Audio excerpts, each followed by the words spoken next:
안녕하세요. 오토기어 김정민입니다. 포토 EV, 봉고 EV 때문에 미치고 환장하겠다. 이야, 진짜 전기차 탈려던 이 포토 EV, 봉고 EV 때문에 전기차를 못할 지경이다 라고 말씀하시는 분들이 많이 계십니다. 이건 뭐 비단 그분들 잘못이 아니고 차주분들 때문에 못 살겠다라는 게 아니라 상황이 그렇습니다. 반대로 얘기하면 우리도 정말 스트레스 받아서 못 살겠다. 포토 EV, 봉고 EV 차주분들도 그렇게 생각하십니다. 자, 이 1톤 트럭으로서 포토, 봉고 이미 이제 새로운 풀체인지 모델이 나와도 한 두 번은 더 나왔어야 될 차인데 독점 구조다 보니까 2000년대 초반에 개발된 이 차대를 가지고 계속 20년 가까이 지금 우려먹고 또 우려먹고 우려먹고 또 우려먹고, 그렇다고 이 포토나 봉고가 아주 허접하고 형편없는 차냐? 그건 또 아닙니다. 적재 정량의 3배 가량을 버텨내는 차대 프레임을 가지고 있어요. 전면 충돌 시 안전을 확보하지 못하는 캡포드 방식이라서 문제지, 그 외에는 포토나 봉고가 1톤 트럭 그리고 자영업자들에게 준 편의성과 혜택, 이루 말할 수가 없습니다. 효자, 돈 벌어주는 차, 거기까지는 좋습니다. EV를 낸 것도 좋아요. 지금 포토 EV, 봉고 EV 이용을 해보니까 저도 차주입니다. 차주로서 말씀을 드리는 거기 때문에, 아니 왜 멀쩡한 소유주를 알지도 못하면서 그렇게 매도하느냐, 이런 오해를 안 하셨으면 좋겠습니다. 그리고 이건 오너분들의 잘못이 아니라 제조사의 잘못입니다. 현대, 기아가 시장 상황이나 전기차의 초기 인프라 그리고 전기차의 이용 패턴에 대한 아주 종합적인 고려 없이 무작정 실적이나 판매량을 생각하고 졸속으로 차를 출시했기 때문에 생기는 현상입니다. 저는 기본적으로 제조사가 이런 사용차 기반의 전기차를 만들어주는 거 정말 잘하는 거라고 보고 있고요. 이 부분에 있어서 포토 EV나 봉고 EV의 성능적인 부분에 있어서는 뭐 크게 불만은 없습니다. 좀 더 안전하게 세미보닉 형태로 풀체인지가 돼서 나왔으면 더할 나위 없었겠지만, 뭐 급한 대로 내연 기반의 포토와 봉고를 전기차 형태로 출시하는 거, 거기까지 좋아요. 문제는 두 가지입니다. 첫 번째, 주행거리가 1회 충전인당 211km 밖에 주행을 못합니다. 아니 211km면 그냥 뭐 적당히 부산 갈 때 한 번 충전하고 가면 되겠구만, 뭐 이렇게 생각하시는 분들 계실지 모르는데, 이 상용차는요 출퇴근용하고는 달리 주행거리가 한 2~3배로 많습니다. 뭐 그 이상 타시는 분들 계세요. 그리고 이게 중간에 쓰면 안 되거든요. 그러니까 이 상용차, 특히 포토 EV, 봉고 EV 이용하시는 분들은 거의 대부분이 배터리 잔량을 40% 이하로 떨어뜨리는 걸 상당히 불안해합니다. 최저 마지노선을 한 30%로 보고 계시는 분들이 대부분이에요. 그러니까 211km에서 70% 정도가 가용 영역이라고 보면 되는데, 그러면 140km입니다. 매일 충전해야 돼요. 매일. 어떤 경우에 하루에 2번 충전해야 되는 경우도 있습니다. 이게 문제입니다. 그래서 상용차가 적어도 충전의 압박에서 최소한의 편의성을 보증하려면 1회 충전당 300km는 넘겨야 됩니다.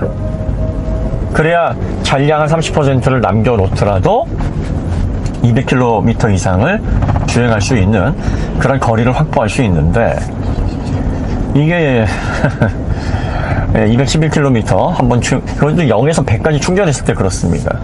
그러다 보니까 상용차의 운행 환경상 매일 충전하지 않으면 안 되는 그런 불편을 겪어야 됩니다. 이게 첫 번째입니다. 그러면 왜 211km 밖에 못 가게 했느냐? 상용차 특성상 이게 라디온 프레임 방식입니다.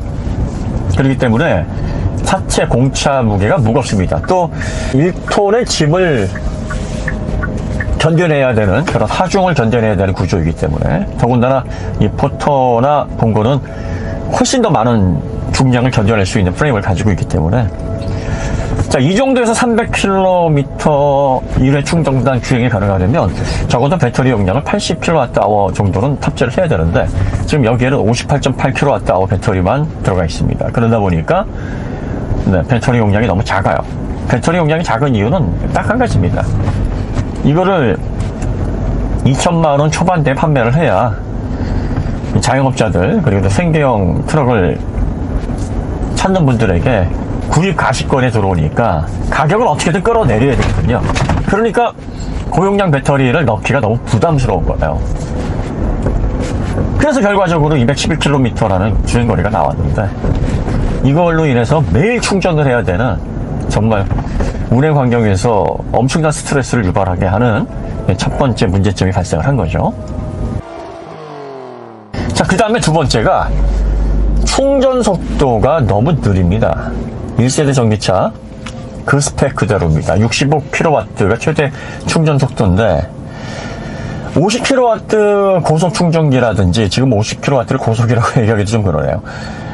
그리고 완속 충전을 사용한다 그러면 별 문제가 안 됩니다. 어차피 오래 걸리니까. 그런데 100kW 고속 충전기서부터 문제가 되고요. 가장 큰 문제가 되는 게 EPT입니다. EPT에서 65kW밖에 못 받아먹는 이 포토 EV가 초속 충전기 라인을 물고 있게 되면 한 50분 이상입니다. 그러니까 회전율이 엄청나게 떨어지는 문제가 생기고요. 100kW 충전기에서도 원래 용량대로라면 35분 정도면 충전이 돼야 되는데 역시 이 충전기도 완충할 때까지 1시간 정도를 물고 있게 됩니다. 그리고 거의 매일 충전을 해야 되기 때문에 거의 매일 포터 EV, 봉고 EV가 충전소에 가면은 충전기들을 물고 있는 모습을 볼 수가 있습니다. 얼마나 많길래 지금 포터 EV가 지금까지 출고된 누적 판매수가 올해 2월까지 한 5만 300대 정도 됩니다. 그리고 봉고 EV는 한 3만 6천 대 정도 됩니다. 합치면 8만 6천 대, 8만 7천 대 정도. 지금 4월이니까 지금 기준으로 보면 거의 9만 대 가까이 될 겁니다. 1년에 대략적으로 2만 5천 대 정도가 늘어납니다. 이 9만 대 가량이나 되는 포토 EV, 봉고 EV가 거의 매일 충전을 하면서 전국에 있는 충전기들을 물고 있습니다. 대당 1시간 정도. 그러니까 어떤 문제가 생기냐면 충전을 하려고 가보면 포토 EV가 물고 있고 EPT에 가서 빠르게 충전하고 가려고 했는데 포토 EV가 물고 있고 집 주변에 완속 충전기 주민생활센터 이런 부대시설로 해서 완속 충전기가 구비되어 있는데 밤이고 낮이고 새벽이고 포토 EV, 봉고 EV가 물고 있는 이런 현상이 벌어지는 겁니다. 물론 뭘 할 수 없어요. 정당한 권리입니다. 아니 내 차 내가 충전하겠다는데 누가 뭘 할 거야. 그렇죠. 차주분을 절대로 왜 이렇게 충전을 매일 하느냐, 이거 왜 이렇게 매일 점유하고 있느냐 이렇게 따질 수가 없습니다. 이게 누가 이런 사태를 만들어 놓은 겁니까? 제조사입니다. 제조사가 생각 없이 초기 전기차 시장의 인프라라든지 충전 문제, 그걸로 인한 고객들의 불편에 대한 충분한 고려를 못한 겁니다. 상품 기획이라는 거는 경제성 그리고 소비자들이 얼마면 이 차를 잘 구입할 것인지에 대한 가격적인 고찰, 또 그걸로 인한 옵션 구성, 이것만 생각해서는 안 돼요. 이 자동차와 같이 사람들의 생활에 엄청난 영향을 미치는 이런 제조물을 만드는 제조사는요, 그에 따른 사회적인 책임이 있습니다. 사회 인프라 그리고 사람들의 라이프 스타일에 불편을 끼치지 않게 상품 구성을 해야 됩니다. 그리고 그런 부분들을 만족시키기 위해서 자동차의 성능 부분, 편의성 부분들을 세심하게 고려를 해야 됩니다. 자, 이 상용차에서 이 충전 문제, 충전기를 점유하고 매일 충전을 하고 그로 인해서 전체 전기차를 사용하는 사용자 간의 갈등, 이런 부분들을 충분히 예상하고 거기에 맞게 차를 기획을 하는 게 맞았는데 거기에 대한 기획은 전혀 없이 이 가격에 전기차를 이렇게 포토 EV, 봉고 EV를 만들어 놓으면 사람들이 내연차보다 조금 더 지불을 하면 되니까 그냥 많이 살 거야. 여기까지만 생각을 한 거죠. 이 포토 EV는요, 또 봉고 EV는 최소 300km 이상의 주행거리를 확보를 했었어야 됩니다. 그래서 배터리를 그에 맞게 77kWh라든지 뭐 80kWh 이상 그 정도의 배터리 내장하고 있어야 되고요. 기본적으로 최소 150kW의 초고속 충전 기능이 들어가야 됩니다. 이게 들어가 있지 않으면 회전율 때문에 거의 매일 충전을 해야 되는 포토 EV, 봉고 EV로 인해서 초기 충전 인프라로 인한 불편이 너무나 크게 확대될 수 있다라는 거죠. 지금 내년에 풀체인지 모델이 아마 나올 거로 계획이 되고 있습니다. 2024년 초경에 발표가 돼서 아마 2분기 정도 아니면 3분기 정도에 신차가 나오지 않을까 예상이 됩니다. 예상입니다. 그러면 올해까지 누적 판매 대수는 대략적으로 10만 대를 넘길 거고, 신형이 나오기 전까지 생산이 돼서 판매되는 전체 누적 판매 대수는 대략 12만 대 정도로 예상이 되는데요. 이 12만 대가 앞으로 계속 전국을 누비면서 충전기를 점유하는 문제가 계속 발생을 할 겁니다. 차주는 차주대로 힘들고, 주변에 전기차 같이 이용하시는 분들은 또 스트레스 받고, 그렇다고 서로 뭘 할 수도 없어요. 제조사가 이렇게 전반적으로 제품에 대해서 종합적인 고려를 하지 않고 소비자들의 생활 패턴을 철저하게 분석해서 불편감을 주지 않도록 세밀하게 상품 기획을 하지 않으면 이런 문제가 발생을 한다. 그러면 앞으로 신형 포토 EV나 봉고 EV는 어떻게 나와야 되느냐? 최소 300km 이상 1회 충전당 주행거리를 확보를 해야 됩니다. 최소. 그리고 150kW의 충전 속도, 초고속 충전을 지원해야 됩니다. 당연히 가격이 오르겠죠. 가격이 지금보다 500~600만원 혹은 그 이상 오를 수도 있을 겁니다. 그래도 해야 됩니다. 그렇지 않으면 앞으로 계속 이 포토 EV 그리고 봉고 EV, 이 상용 1톤 트럭으로 인해서 발생하는 차주 간들의 갈등, 전기차 이용에 따른 불편, 이게 너무나 앞으로 심화될 거예요. 1년에 25,000대씩 쭉쭉쭉 늘어나고, 신형 나오면 아마 더 많이 판매가 될 텐데, 이렇게 되면 앞으로 한 3, 4년만 지나면 누적 판매 대수 20만 대 돌파할 겁니다. 20만 대가 돌아다니면서 충전기 다 물고 있다고 생각을 해보세요. 차주라고 편하겠습니까? 차주분이라고 쭉 충전기마다 점유를 하고 있는 그 상황이 마음 편하겠어요? 그리고 속으로는 불편하지만 다른 전기차 이용하시는 분이 왜 이렇게 하십니까? 따질 수도 없어요. 이거 제조사에게 책임을 물어야 됩니다. 제조사 잘못이에요.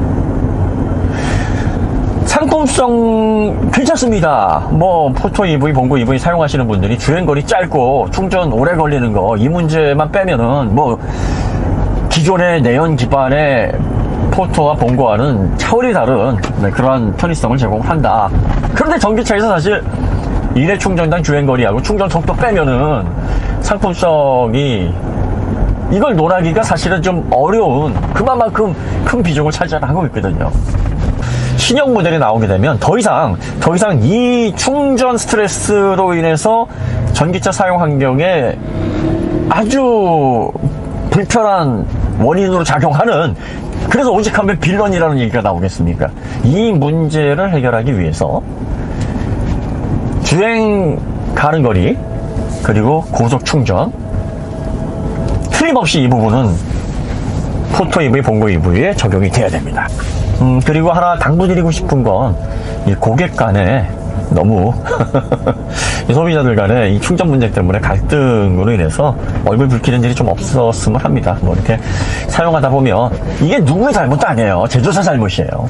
제조사가 이런 고려가 없이 해서 생기는 문제이기 때문에 사용자 간에는 불편해도 서로 이해하고 양보하고 뭐 이렇게 해서 초기 전기차 시장에서의 불편을 좀 서로 최소화하는 방향으로